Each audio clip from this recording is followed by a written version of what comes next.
Good morning students. आज का जो अपना टॉपिक है वो तुम्हारा जो छूट गया था उसको कर लेते final. Combination of capacitor in series, ये था आपका फाइनल टॉपिक आज का। पहले इसको हम लोग समझ लेते हैं। Combination of capacitor combination of capacitor in series देख बच्चों, होता है क्या इस पे। ठीक है, हमारे पास भी कैपेसिटर्स रहते हैं, अलग अलग हमारे पास कैपेसिटर गिवन रहते हैं। ये मान लीजिए C1 है, ये C2 है, ये C3, ठीक है ना, C3 है। तो नॉर्मल इलेक्ट्रिसिटी में तुम लोग जान रहा है पहले से कि सीरीज कनेक्शन किस तरीके से किसको बोलते हैं। जैसे कि तुम लोग जान रहे यहाँ पे ए पॉइंट ए है, ठीक है ना। एक रेजिस्टर इस तरह से ऐसे R1 कनेक्ट कर दिए, दूसरा R2 इस तरीके से कनेक्ट किए, है ना, तीसरा R3 इस तरीके से कनेक्ट कर दिए, है ना। ये तुम्हारा फाइनल पॉइंट डी। मतलब कि एक के बाद दूसरा, दूसरे के बाद तीसरा, इस तरीके से अगर कॉम्बिनेशन रहता है तो उसको हम लोग क्या बोलते हैं, वो सीरीज कॉम्बिनेशन होता है। ठीक है, इसमें भी हम लोग को करना क्या है, सेम यही काम करना है। पॉइंट नंबर ए है, पॉइंट नंबर बी है। हम लोगों को कॉम्बिनेशन कुछ इस तरीके से करना है। ये C1 कैपेसिटर, ठीक है, आगे जा करके ये C2, ये C3, ठीक है। इन सारे कॉम्बिनेशन से हम लोगों को कुछ एक वैल्यू मिलेगा। उसकी वैल्यू जो आएगी, एक फाइनल हम लोगों को वैल्यू आएगी, जिसको हम लोग क्या बोलते हैं, इक्विवेलेंट कैपेसिटेंस बोलते हैं, जिसको हम लोग डिनोट करते हैं C इक्विवेलेंट से, है ना। जिस तरीके से तुम लोगों को इलेक्ट्रिसिटी में इस रेजिस्टेंस की एक पर्टिकुलर इक्विवेलेंट वैल्यू आती थी सीरीज कॉम्बिनेशन में और पैरेलल कॉम्बिनेशन में, उसी तरीके से हम लोगों को भी इस कैपेसिटेंस की एक इक्विवेलेंट कैपेसिटी आएगी, जिसको हम लोग कुछ इस तरीके से दर्शाएंगे, है ना। इस तरीके से दर्शाएंगे, इसको बोल देंगे हम लोग क्या, C इक्विवेलेंट, होता है इक्विवेलेंट कैपेसिटेंस। और जो भी तुम वोल्टेज उस पर अप्लाई कर रहे हो, ठीक है ना। यहाँ पे देख होता क्या है कि आप जैसे यहाँ पे वोल्टेज अप्लाई किए, ठीक है, वोल्टेज जैसे यहाँ पे ये प्लस का टर्मिनल है, ये माइनस का टर्मिनल है, तो प्लस का टर्मिनल से अगर जा रहा है, ठीक है ना, तो ऑलवेज क्या होगा, यहाँ पे पॉजिटिव चार्ज अक्यूमुलेट होगा on this plate, on this side of the plate, left side of the plate, ठीक है। अब यहाँ पे जब पॉजिटिव चार्ज इंड्यूस हो गया है, पॉजिटिव चार्ज आ गया है, तो यहाँ पे जस्ट इस वाले प्लेट पे आपका नेगेटिव चार्जेस इंड्यूस होगा, होगा ना। यहाँ पे आपका नेगेटिव चार्ज इंड्यूस होगा। तो तुम ये देख रहा है, ये प्लेट और ये प्लेट आपस में क्या है, कनेक्टेड है, कंडक्टर है। तो जैसे ही ये वाला प्लेट आपका नेगेटिव चार्ज इंड्यूस किया, मतलब नेगेटिव चार्ज को अपनी ओर खींचा, तो यहाँ पे एक पोलराइजेशन की वजह से यहाँ पे एक पॉजिटिव चार्जेस आ जाएगा, ठीक है ना। पॉजिटिव चार्ज यहाँ पे आ जाएगा, ओके। जैसे यहाँ पे अब पॉजिटिव आया, ठीक है, तो यहाँ पे ये क्या चाहेगा, ये नेगेटिव यहाँ पे इंड्यूस होगा ना, ठीक है। तो जैसे फिर यहाँ पे नेगेटिव इंड्यूस हो जाएगा, तो ये भी एक क्या है, वायर से कनेक्टेड है, कनेक्टेड है ना। तो यहाँ पे क्या हो जाएगा, पोलराइजेशन की वजह से पॉजिटिव चार्जेस यहाँ पे इंड्यूस हो जाएगा, ठीक है। तो अब जैसे ही ये पॉजिटिव यहाँ पे आ गया, तो तुम देख रहा है ये वाला टर्मिनल तुम्हारा नेगेटिव है ना। तो यहाँ पे आपका नेगेटिव चार्ज इंड्यूस होगा, और इस तरफ प्लेट्स में मान लो जो भी पॉजिटिव है, जो भी आएगा वो तुम्हारा इस वाले से जा करके न्यूट्रलाइज हो जाएगा, ठीक है ना। इस वाले से जा करके इस वायर में नेगेटिव चार्जेस से न्यूट्रलाइज हो जाएगा। तो कुछ इस तरीके से इसका स्ट्रक्चर बनेगा, है ना। देख होता क्या है इसमें, हम लोग जैसे कि चार्ज यहाँ पे पोटेंशियल यहाँ पे प्रोवाइड किए, पोटेंशियल प्रोवाइड करने के बाद में तुम देख रहा है इन सारे टर्मिनल पे जो चार्जेस भी एक्यूमुलेट होंगे ना, चार्जेस एक्यूमुलेट होंगे, चार्जेस एक्यूमुलेट होंगे ना इन सारे टर्मिनल पे, ठीक है, चार्जेस एक्यूमुलेट होंगे इन सारे टर्मिनल पे, ओके ना। अब तुम जान रहा है कि जब भी ये पोटेंशियल जैसे ही कनेक्टेड है इस सारे कैपेसिटर से, ठीक है ना, तो तुमको यहाँ से यहाँ आने के लिए कुछ वर्क करना पड़ेगा, ठीक है ना। मतलब चार्जेस को तुम ले करके जा रहे हो, तो तुम लोग पढ़ा है कि कभी भी एक चार्ज को अगर एक इलेक्ट्रिक से ले करके जाता है तो तुमको एक वर्क डन करना पड़ता है। तो यहाँ पे तेरे को एक वर्क डन करना पड़ा, सेम उसी तरीके से यहाँ पे भी तेरे को वर्क डन करना पड़ेगा और यहाँ पे भी वर्क डन करना पड़ेगा। बट ओवरऑल पोटेंशियल जो होगा ये तुम्हारा वी है, तो यहाँ पे पोटेंशियल क्या हो जाएगा, क्योंकि इन तीनों रास्ते से अगर जा रहे हो तो कुछ वर्क डन यहाँ करना पड़ेगा, कुछ वर्क डन यहाँ करना पड़ेगा और कुछ वर्क डन यहाँ करना पड़ेगा, जिसकी वजह से तुम्हारा जो पोटेंशियल है वो डिस्ट्रीब्यूटेड हो जाएगा। C1 में तुम्हारा पोटेंशियल V1 मान लो, C2 में पोटेंशियल तुम्हारा V2 मान लो और C3 कैपेसिटर में तुम्हारा पोटेंशियल हो जाएगा V3। क्लियर है, पोटेंशियल डिफरेंस इस तरीके से तुम्हारा डिस्ट्रीब्यूटेड हो जाएगा, ओके ना।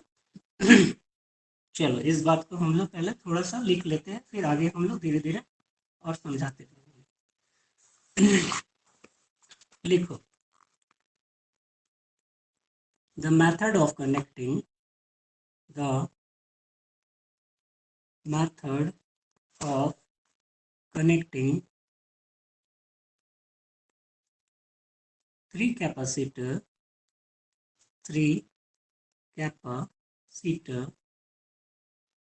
ठीक है ना, having capacitance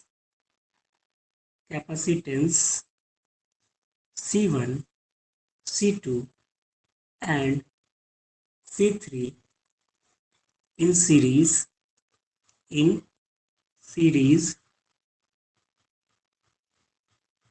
when प्लस का capital Q is given to the plate 1, plate number 1 है ना, ऑफ कैपेसिटेंस C1, ठीक है ना। it induces चार्ज माइनस का capital Q on the left face of the क्या C1, मतलब लेफ्ट फेस, कौन सा लेफ्ट फेस हम बात कर रहे हैं, देखो ये वाला आपका कैपेसिटर C1 है ना, तो ये तुम्हारा है एक फेस है, ये फिर दूसरा फेस है। इन दोनों इसका दूसरे वाले साइड में तुम्हारा एक राइट फेस है, एक लेफ्ट फेस है, तो ये वाले लेफ्ट फेस की बात हो रही है जहाँ पे नेगेटिव तुम्हारा क्या हुआ है, इंड्यूस हुआ, ठीक है। On the left face of the, लिख देते हैं, नेगेटिव साइड ऑफ C1, ठीक है। आप लोग समझना इस बात को, कहीं गड़बड़ होगा तो बताना, ठीक है ना। And plus Q on the right face of the capacitor number 2, ठीक है। also gets charge,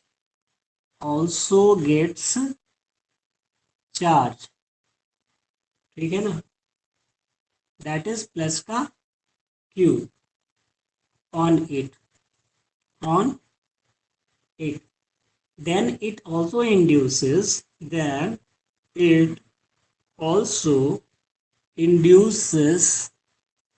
क्या करेगा, चार्ज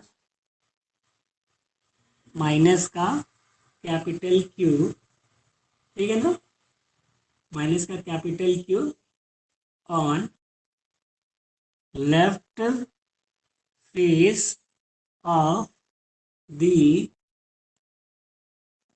ठीक है ना, कौन सा कैपेसिटर, कैपेसिटर का नंबर 2 किस तरफ, नेगेटिव टर्मिनल वाला, नेगेटिव साइड, ठीक है। देखिए वाला, ये वाला, ये सेकंड कैपेसिटर है, ये तुम्हारा राइट साइड है, ये तुम्हारा लेफ्ट साइड है, तो ये लेफ्ट इस वाले के बारे में बात हो रही है ना, इस वाले साइड के बारे में बात हो रही है, ठीक। तो अगर आप लोग ठीक से बनाना, negative side, capacitor to negative side of the plate, या फिर आप लोग एक काम कर सकते हो, है ना, इस तरीके से, रुको हम बना ही देते हैं, नहीं तो फिर गड़बड़ हो जाएगा तुम लोगों का कहानी। कुछ इस तरीके से बना सकते हो, बड़ा बड़ा हम बना दे रहे हैं। ये तुम्हारा हो गया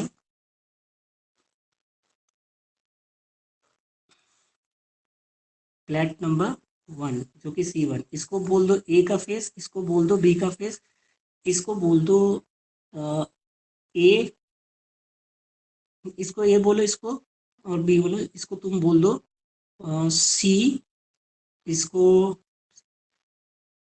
सी, ये डी, ठीक है। फिर आगे जा करके इस तरीके से इसको ई फेस बोल दो, इसको एफ फेस बोल दो, एक कैपेसिटर नंबर 2, फिर ये जी, ये एच, फिर फाइनली इसको एक बैटरी के टर्मिनल से कनेक्ट कर देना, ऐसे। अब जो आएगा, है ना, ये तुम्हारा हो गया सी का फेस का इस तरफ, है ना, ये डी का फेस, है ना, इस तरीके से अब तुम बोल सकते हो, यहाँ पे जैसे हम नेगेटिव बोल दिए है ना, बोलना कि एफ साइड, एफ साइड का कौन सा, लेफ्ट साइड, है ना, उसी तरीके से जी है और एच है ना, तो यहाँ पे तुम्हारा पॉजिटिव पॉजिटिव, यहाँ पे नेगेटिव नेगेटिव, यहाँ पे तुम्हारा पॉजिटिव पॉजिटिव, यहाँ पे negative negative, positive positive, negative negative, ये पॉजिटिव का टर्मिनल, ये आपका नेगेटिव का टर्मिनल, ठीक है ना, क्लियर है। देखो, when plus Q is given to the plate 1, plate 1 मतलब कैपेसिटर 1, ठीक है ना, of capacitor C1, it induces minus Q on the left face, यहाँ पे minus Q on the left face लिखे है ना, लेफ्ट फेस ऑफ, यहाँ पे माइ नेगेटिव साइड जो लिख रहे हो वहाँ पे लिख लो कौन सा, D, on the D side of C1, उसी तरीके से and plus Q on the right face of the capacitor, right face of the capacitor 2, है ना, यहाँ पे लिखना ऑन ई, ठीक है, क्योंकि ई है, also gets charge plus q on it, then it also induces charge minus q on left face of capacitor 2, यहाँ पे नेगेटिव लिखे हो तो यहाँ पे लिख दो on f side of the plate of capacitance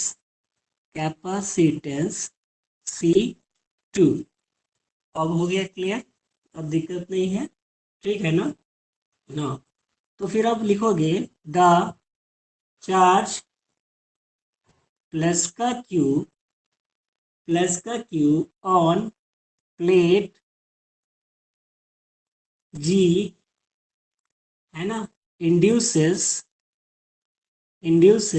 minus का capital Q on left face of H side of the plate, ठीक है बच्चा, यहाँ तक समझ में आया, ठीक है ना। अब क्या करना है, देखो, हम लोग देख लिए कि इन तीनों का कैपेसिटेंस कितना है, C1 है, C2 है, C3 है, अलग अलग।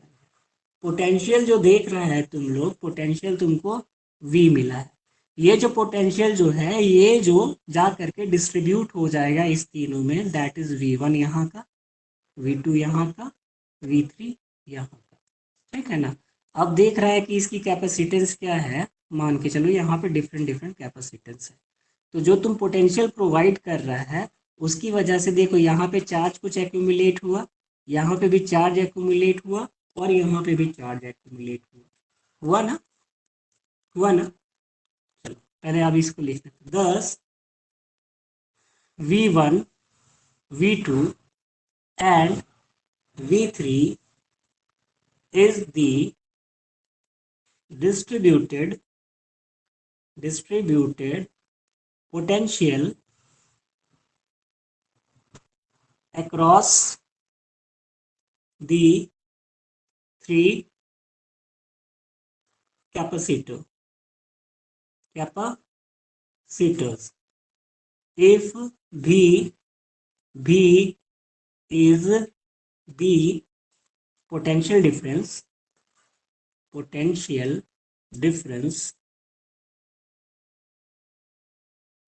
across the series combination,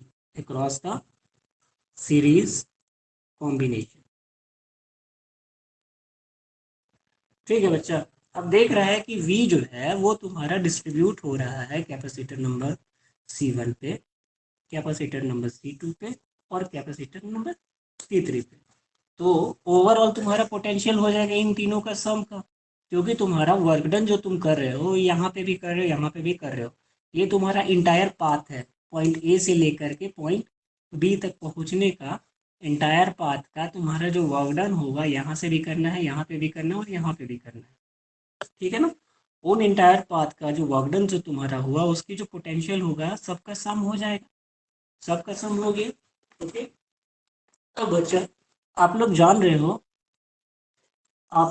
हो कि हम लोग जो C निकालते हैं कैपेसिटेंस जो होता है वो क्या होता है, Q अपॉन V होता है ना, Q अपॉन V होता है। यहाँ हम लोगों को कैपेसिटेंस क्या है, अलग अलग कैपेसिटर का अलग अलग कैपेसिटेंस है।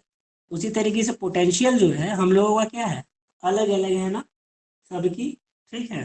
तो यहाँ पे जो चार्जेस जो एक्यूमुलेट हो रहा है इन तीनों कैपेसिटर में वो क्या हो रहा है, सेम हो रहा है, ठीक है। तो उसको आप कुछ इस तरीके से तो लिख सकते हो, देखो यहाँ पे V1 मतलब V that is equal to, तो क्या लिख सकता है, V that is equal to Q by C लिख सकता है ना, लिख सकता है। तो अब जो है V1 के प्लेस पे तो क्या लिखेगा, V1 that is equal to क्या लिखेगा, Q बाई C1। उसी तरीके से V2 के प्लेस पे क्या लिखेगा, Q बाई C2। और V3 के प्लेस पे क्या लिखेगा, Q बाई C3।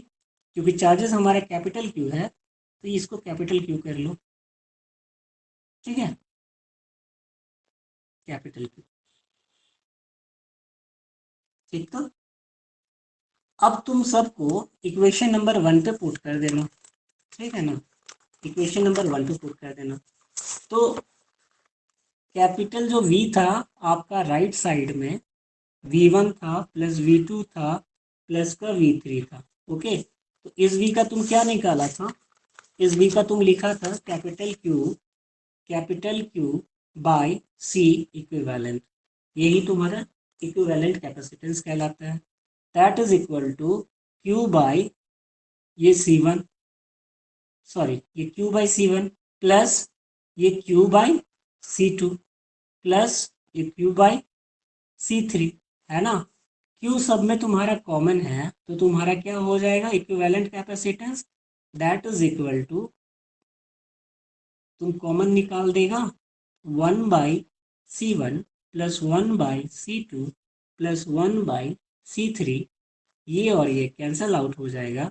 तो तुम्हारा इक्विवेलेंट कैपेसिटेंस जो हो जाएगा वो क्या हो जाएगा, 1/C1 plus 1/C2 plus 1/C3, ये हो जाएगा, ठीक है। यही तुम्हारा रिजल्ट आएगा इक्विवेलेंट कैपेसिटेंस का, ठीक। तो अब मेरे को ये बताओ, जैसे कि तुम्हारा पैरेलल वाले कैपेसिटर में हम लोग क्या देख रहे थे, कैपेसिटेंस की वैल्यू इंक्रीज कर जा रही थी, यहाँ पे तुम्हारा क्या चांसेस है, यहाँ पे यहाँ पे कैपेसिटेंस की वैल्यू क्या होगी, इंक्रीज हो जाएगी डिक्रीज हो जाएगी। एक क्वेश्चन से करते हैं, देखते हैं, ठीक है ना। क्वेश्चन क्या है, थ्री कैपेसिटर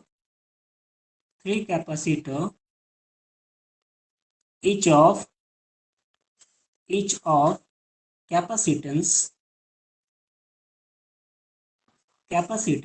9 picofarad P और F picofarad बोलते हैं ना, are connected in series, ठीक है ना। what is the total capacitance of the combination, what is the equivalent capacitance of the capacitor, ठीक है ना। हम लोगों को फाइंड आउट करना है सी इक्विवेलेंट। सॉल्यूशन क्या होना है, हम लोगों को पता है कि 1/C equivalent that is equal to 1/C1 plus 1/C2 plus 1/C3, ये, ठीक है ना। आपको C की वैल्यू दी हुई है, C इच का value C1 that is equal to C2 that is equal to C3, कितनी गिवन है, 9 पिको फैरेड। 9 पिको फैरेड का क्या मतलब है, 9 इंटू 10⁻⁻12 फैरेड बोलते हैं, ठीक है ना। आपको जो वोल्टेज यहाँ पे गिवन है, हाँ वोल्टेज सप्लाई दिया हुआ है, voltage that is equal to 120 volt, ठीक है ना। ना आपको अब V गिवन है that is equal to 120 volt, ठीक है। इट मीन्स क्या होगा, V that is equal to V1 plus V2 plus V3, है ना, क्योंकि तीनों में डिस्ट्रीब्यूशन होना चाहिए, ठीक है ना, तीनों में तुम्हारा डिस्ट्रीब्यूशन होना चाहिए ना। है करना क्या है इस पे, 1/C equivalent that is equal to 1 क्या, ये होगा 9 इंटू 10⁻⁻2, है ना, ठीक है। फैरेड यहाँ पे नीचे लिख दे, कोई दिक्कत। अब तुम इसको तीनों बार, तुमको 3 बार लिखना पड़ेगा इसको, फैरेड प्लस 1/9 इंटू 10⁻⁻12 फैरेड, ठीक है, क्लियर। ये लिख दिया 3 बार, ओके। अब इसको 3 बार लिखने से बेहतर क्या है, तुम इसको कर सकता है 3 इंटू 1/9 इंटू 10⁻⁻12, इस तरीके से 1/C इक्विवेलेंट, ठीक है। तो ये और ये कैंसल आउट हो जाएगा, तो 1/C equivalent that is equal to क्या लिख सकता है, 1/3 इंटू 10⁻⁻12 का F फैरेड, हुआ ना।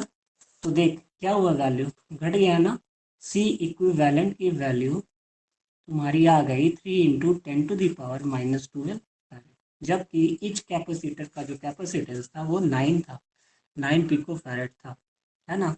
अब इसकी इक्विवेलेंट कैपेसिटेंस कितनी आ गई, 3 पिको फैरेड, क्लियर, ये हो गई, ठीक है ना। अब एक लास्ट टॉपिक जो है तुम्हारा, उसको हम लोग देख लेते हैं। उस टॉपिक का नाम क्या था, उस टॉपिक में ये बोलना था कि व्हाट इज द यूजेस बोल रहा था शायद, है ना, यूजेस ऑफ कैपेसिटर्स बोल रहा था, ठीक है ना।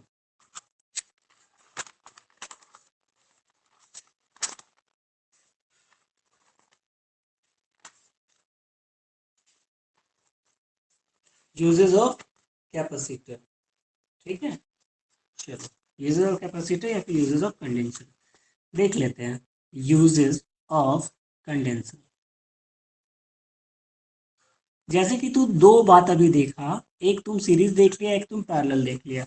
सीरीज में होता क्या है कि तुम्हारा जो कैपेसिटेंस का वैल्यू जो होता है वो घट जाता है, और तुम्हारा पैरेलल में क्या होता है, कैपेसिटेंस की वैल्यू बढ़ जाती है। तो जिस तरीके से रजिस्टर में हम लोग काम क्या करते थे, हम लोगों को कोई भी रजिस्टर दे दिया जाता था और हम लोगों को अपने अकॉर्डिंगली रेजिस्टेंस फाइंड आउट करना पड़ता था, या फिर हम लोग को सुटेबल रेजिस्टेंस के का यूज़ करना पड़ता था। हम लोग उसको आइदर सीरीज में कंबाइन करते थे या पैरेलल कंबाइन करके जो भी हमारा डिज़ायर होता था उसको इक्विवेलेंट रेजिस्टेंस बना करके उसको यूटिलाइज करते थे।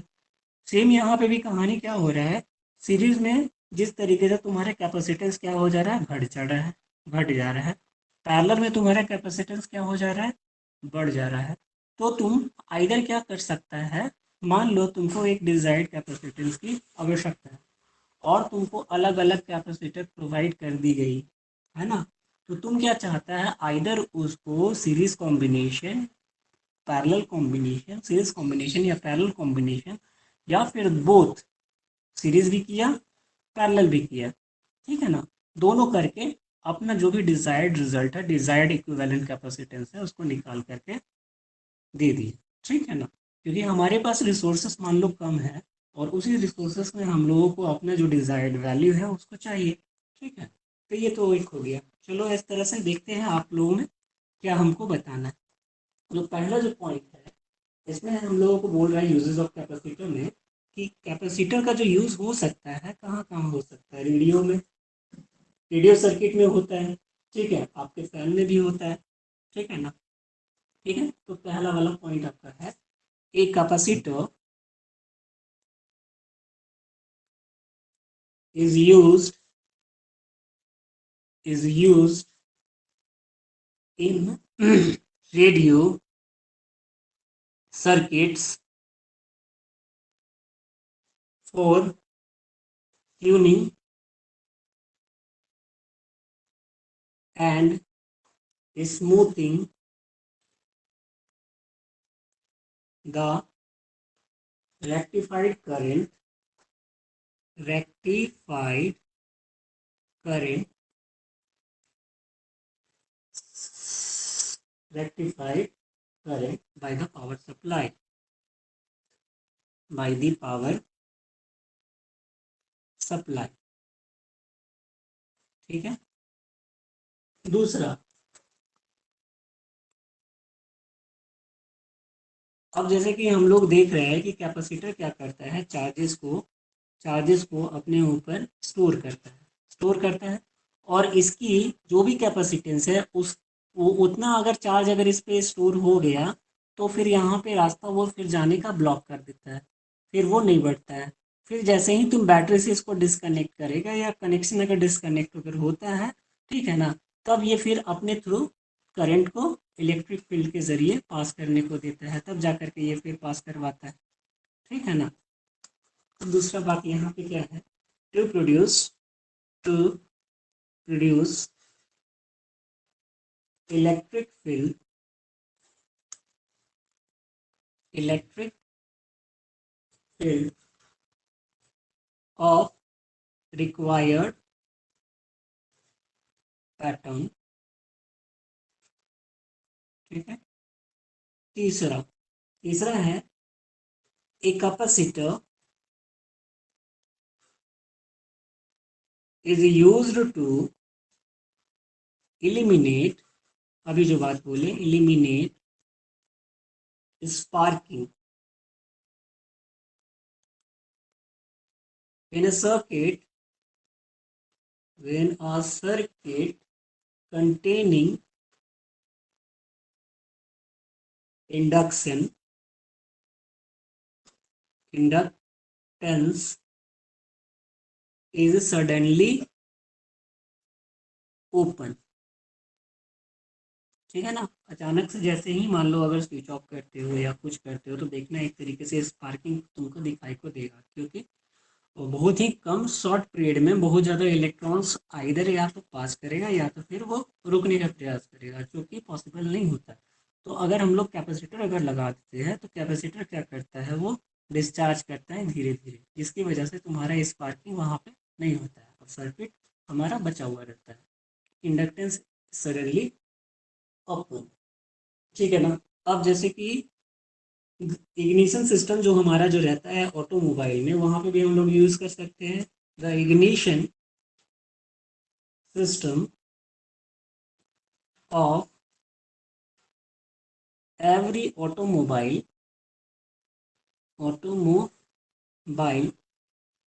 Engine contains a capacitor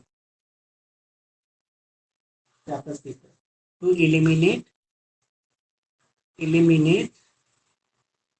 sparking, ठीक है ना। ये और भी आप लोग सोचना कि और क्या क्या हो सकता है, ठीक है ना।